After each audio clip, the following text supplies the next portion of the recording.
Are some really important conversations we're not having. Talks with our family about money, our health, estate planning. To find out why we're avoiding them, the Fidelity Center for Family Engagement launched the Generations Project, talking to baby boomers and their families.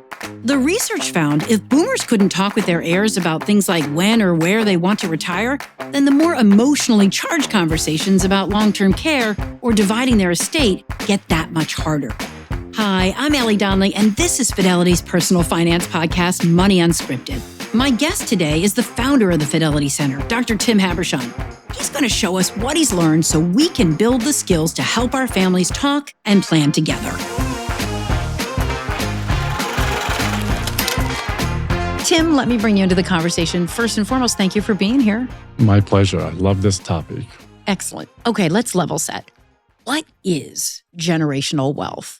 And is it just about money? Is it just for wealthy people?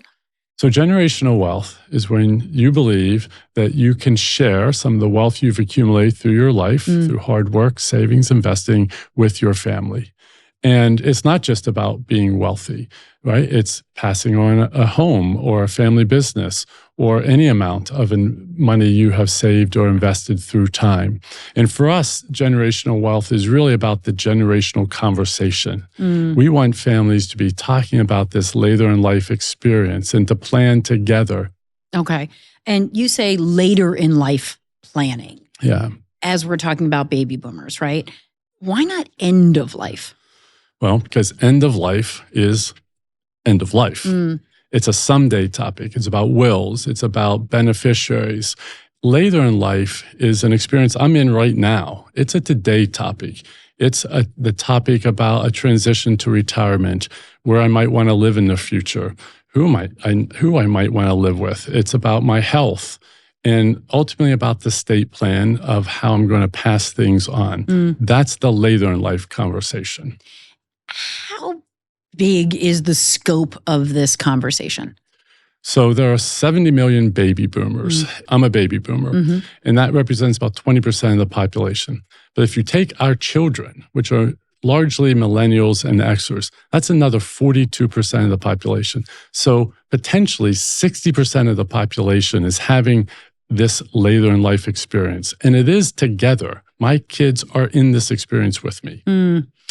As I age, my friends and people I know, their parents are passing. And I've seen families just torn apart because they weren't having important conversations before it was too late. So tell me what you found.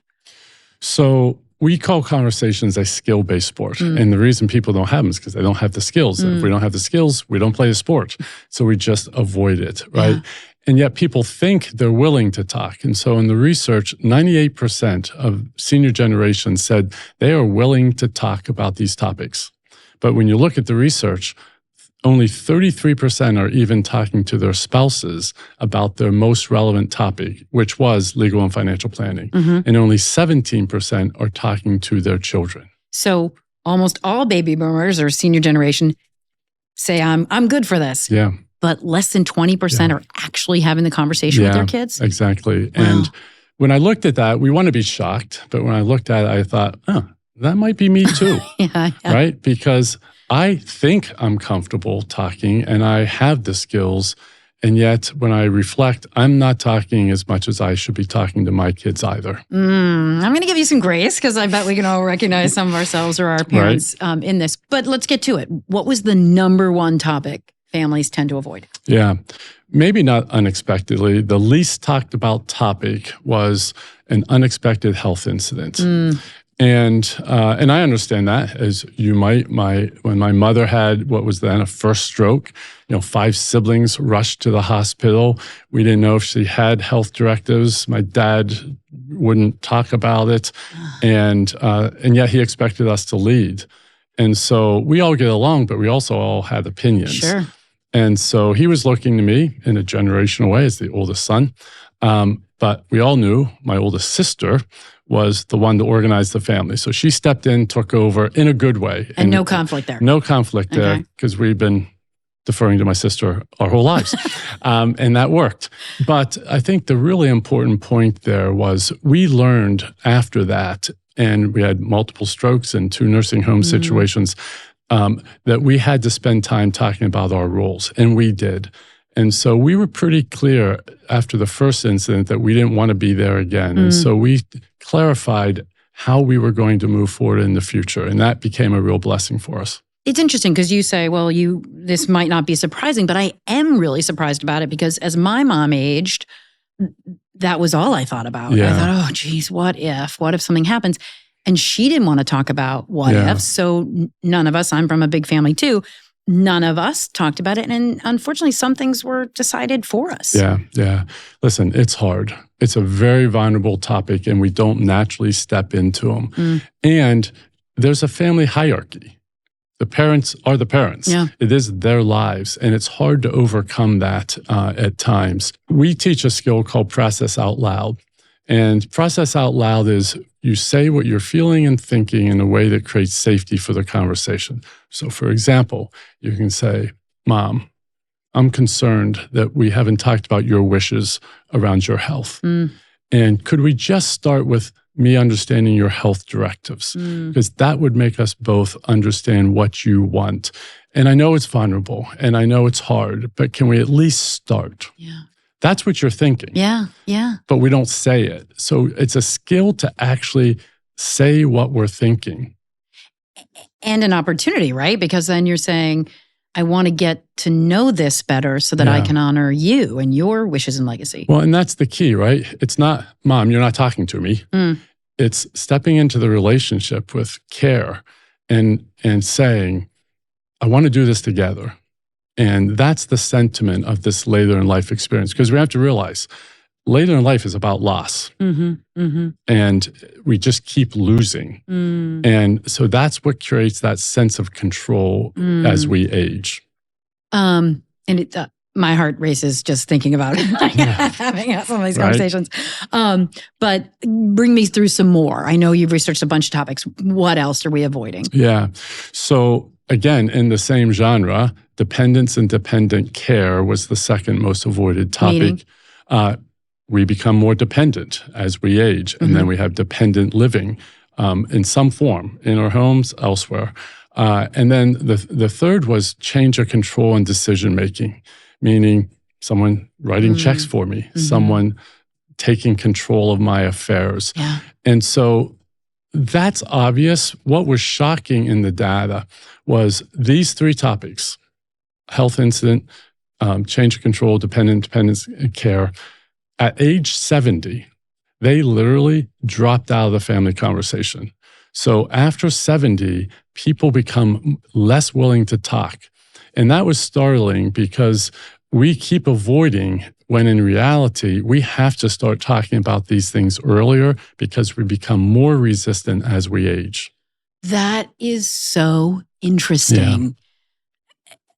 All right, so you've touched on this, right? But A, knowing that, and B, should it be the baby boomer that is initiating all this conversation? Well, when you use the word should, the answer is yes, right? It's my planning, and I should involve people in that planning process. In fact, we have a relationship guiding principle that says, if I'm impacting someone with a decision, I should minimally give them voice and maybe vote. And so voice vote's one of our skills. Give me an example. We have to teach it, right? So if I'm having an executor of my will, that executor is impacting my family, my health proxies, my financial power of attorneys, passing on family heirlooms, wealth of any kind. We are impacting our family for generations. And they should minimally have a voice and maybe a vote in these decisions. So for example, if I'm asked to be the executor, that is a ton of work. Do I have the bandwidth? Is that something I want to do? Exactly. And you're making decisions that impact other family members. Yeah. How do they feel about your leadership? But more importantly, talking about the role of an executor, because an executor might be responsible for decisions, but siblings can still collaborate in the process if they're aware of it. So I get that. What did you learn on kind of the other end of things? What did the next generation say? When we explored through our case research and had conversations with Next Gen, they admitted it's really hard to step in. Yeah. They didn't want to feel disrespectful. They didn't want to seem greedy. Yeah. And most of all, they didn't know how to start the conversation. We need to help them. And yet we also work with Next Gen to be able to help them to lean into this in a humble and relationship-based way. Yeah, yeah. This is a real insight for me as I have gone through this experience. We assume and we plan, we act as if our families are always the same. The reality is families grow more different as they age. And so an important piece of wisdom is honor the differences in your families through conversations and planning is really, really key. So knowing that, right, and knowing your kids as you do in their financial situations or their home situations, what did you find was most important to them? So when I put my dad hat and planner hat on and looked at this research, because I'm a baby boomer, the thing that startled me was that the number one of 14 topics, most relevant topic to the next gen was peace of mind. What does that mean? That means we defined it in the research as having the information they needed to navigate life. Okay. And so once I saw that, I thought, I better ask my kids what would bring them peace of mind. And so I sent them an email and I said, I'd like you to put in writing what would give you peace of mind. And it was touching. Oh. My one daughter said, just how we honor your legacy. And it was also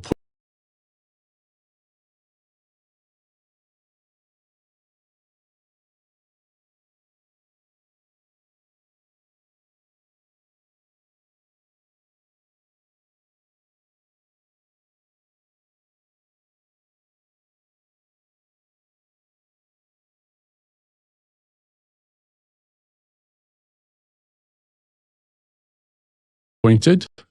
Don't be a burden to us. Make sure you've planned. We want to know your professionals and the executor. We don't want to have a reading of the will where we don't know who's in the room. And the one transformative one was we want to plan together. And that's counterintuitive. They said, listen, we're in our 40s and we're planning. And we don't know how your plans are going to impact our plans. Why wouldn't we do this to have a plan together? So my biggest piece of advice is ask your kids what would bring them peace of mind. Yeah. And my son reminded me why. He said, because Dad, peace of mind isn't for you. It's for us. You'll be gone. Yeah. That's the reality. So, all right. I mean, obviously, money and all that is tied to it is emotionally fraught for so many. But what's stopping us from having these conversations? Yeah. So one we've talked about, and it's this mythology around wealth and health and later in life, right? We're not wealthy. We don't talk about money. We don't talk about wealth. My health's my concern. Yeah. I'm in control of my life. Stay out of my business. Yeah. And that takes on the power of a myth. So we actually teach people the skill of thinking about your thinking, where you surface these mental models, these beliefs, and you explore them. And you say, how are they impacting my behavior? Because if you want to change your behavior, you have to change your beliefs. The other resistor that is obvious is that we're human beings. Yeah. These are vulnerable, hard topics as you've experienced. And it's hard to step into these topics. And so we have to acknowledge the humanness. We have to go to the emotional level. We have to say, Mom, I'm sad I don't know your wishes. Yeah. That's a different conversation than, Mom, why don't you tell me? Right. Right. Different tone, different everything. And then the third one is from our research. And it was, the number one reason was, I don't feel prepared. But the question I ask is, how can you ever feel prepared for the unknown future? Yeah. And so you just have to start. And you have to, I call it tease out and bracket off. You have to break it apart into smaller parts. You have to say, we'll talk about that later, but let's talk about this one topic. And I wasn't having family conversations and meetings because I didn't feel prepared. And it was actually my wife, Allison, in a second relationship that said, we got to talk to the kids. And so I started what I called micro meetings. And a micro meeting for me is it's a 1 hour meeting on one topic. And the first one was on, we have a house at the Jersey Shore. What do we do with that house? It's mine and Allison's home. And it's a vacation for the family. And so I said up front, this is a voice conversation, not vote. And I also said, and I don't need you to debate your opinions. I just want to hear standalone opinions because we're not trying to make decisions. Literally, it was an amazing meeting. They talked about what they loved about it and they'd like to keep it in the family. I literally sent my notes to the attorney to create directives for the trust for the house. That's voice. Okay, wait. So, that's voice. What's vote? Well, they didn't have a vote. They didn't have a vote. It's our house, right? Yeah. So we're not trying to take the vote away from senior generation. We're simply saying, give more voice. Now, there are some things they should have a vote on. If I'm going to give money to my grandchildren, my children should have the vote on that. They're not my kids. And we don't often think about that. Oh, my nephew is having a baby, and I thought, I'll be super aunt and open a 529 account. But it's a conversation with the mom and dad. And it's a wonderful thing because you can talk about educational values. You can talk about your own life and how you feel blessed to share. Yeah. It opens up a lot of doors.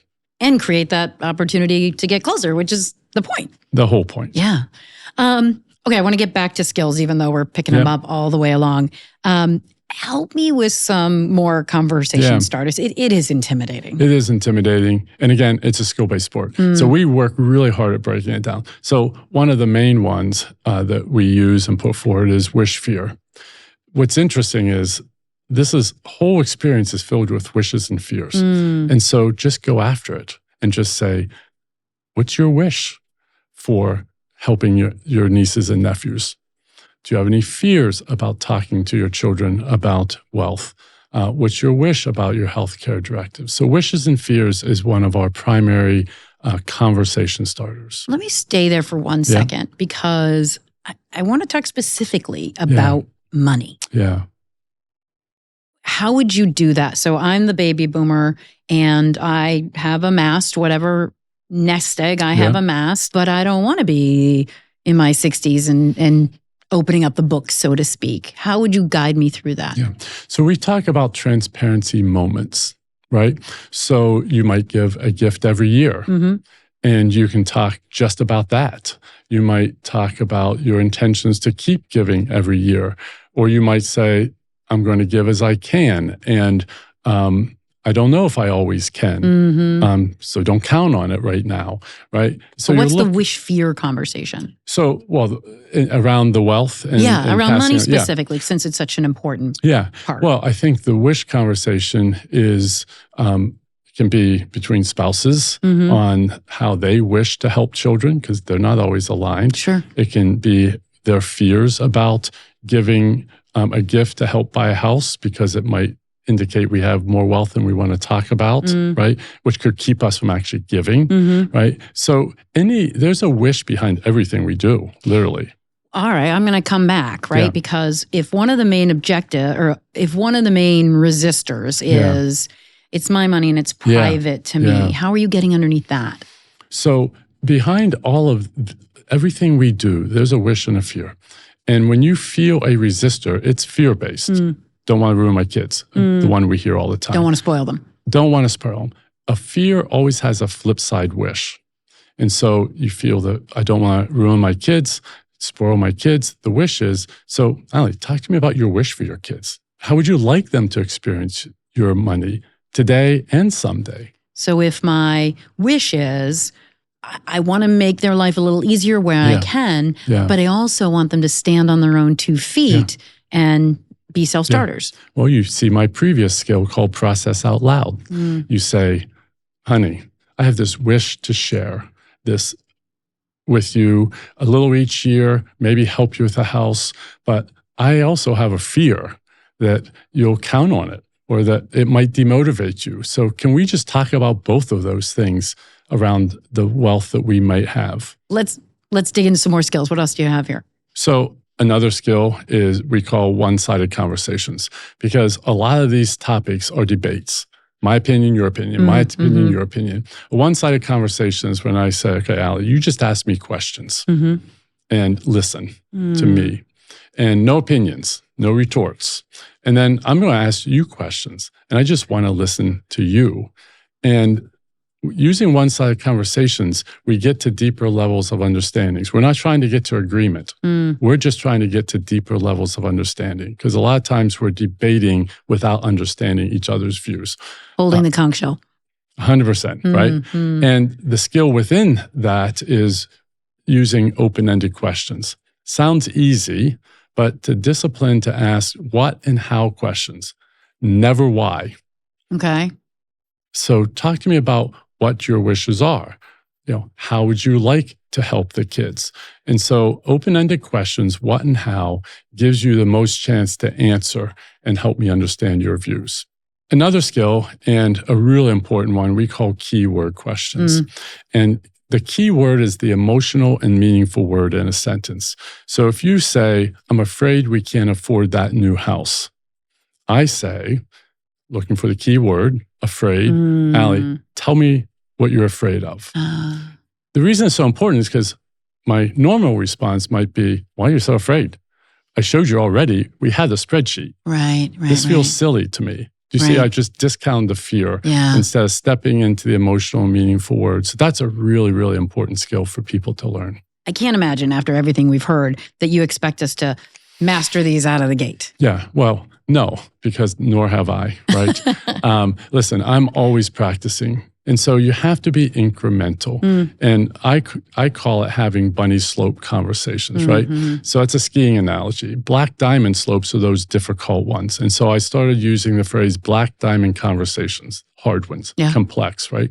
And we'll all have them. And so we want you to go back and have bunny slope conversations.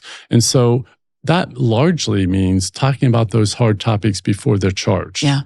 Right? And being able to talk about the health directives before you're in the hospital room with your mother unconscious. Right? And your dad distraught. And so we can practice any of these later life conversations before they're difficult. And then when they are happening, we can ski the black diamond conversation. I know you can't see into the future, right? But if you said that as the senior generation ages, by the time they hit 70, they've kind of shut down on these conversations. Is there a magic number of when we should start these conversations? Well, I'm talking like from the adult-child perspective. Yeah. So it's a lifetime journey to learn to talk with this level of openness, right?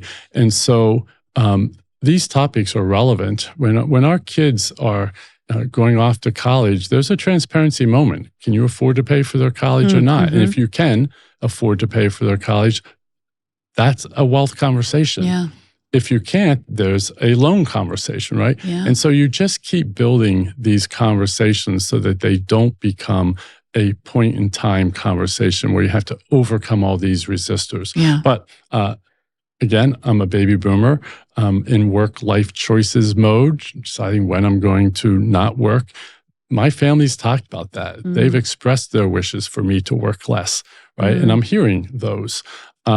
And they are talking already about dependency and dependent care. We have talked about, is there room for an elevator in our house if we need it, right? And so you talk about it now, it's an architectural conversation. You talk about it later, it's a crisis.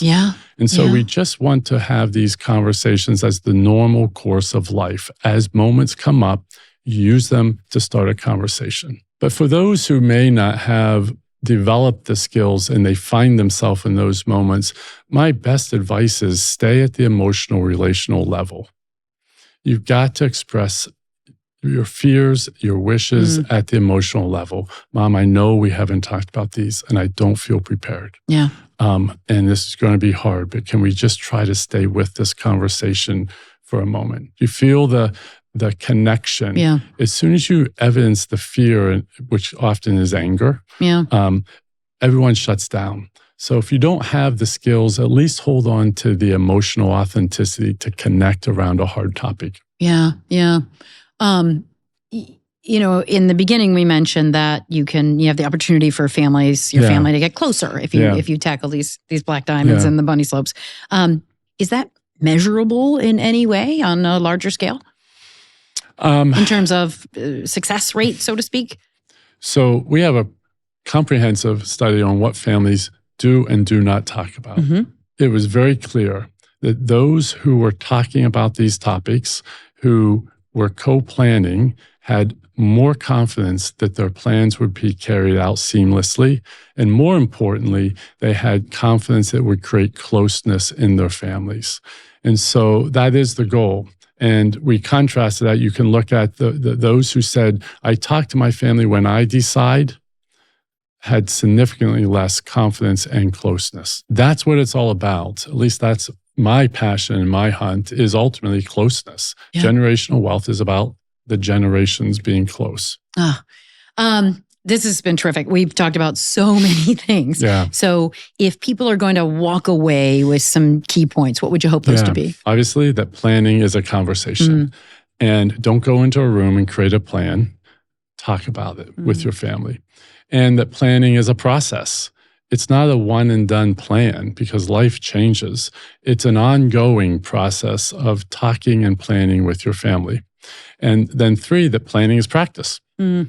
Use it as an opportunity to practice conversations that you know you're going to have, right? And I think that practice piece is really important for us to be prepared for those harder later in life conversations. And then, as I've said, be incremental. Break it into its parts. Don't wait for one big disclosure to feel prepared. Just those micro meetings. Those micro meetings. Be incremental.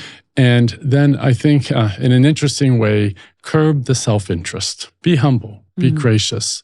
These are vulnerable topics. And lastly, if you had a later in life experience that was hard for you with your parents, then change that in your generation and have generational conversations that lead to different outcomes. Tim, I could talk to you all day. Thank you so much. Thank you. As you build your wealth, if you want to lean into these family conversations and create an action plan, head to our website. It's fidelity.com/moneyunscripted. We've got terrific tools from the Fidelity Center for Family Engagement there. We'll see you next time on Money Unscripted. It's your life. Get your money's worth.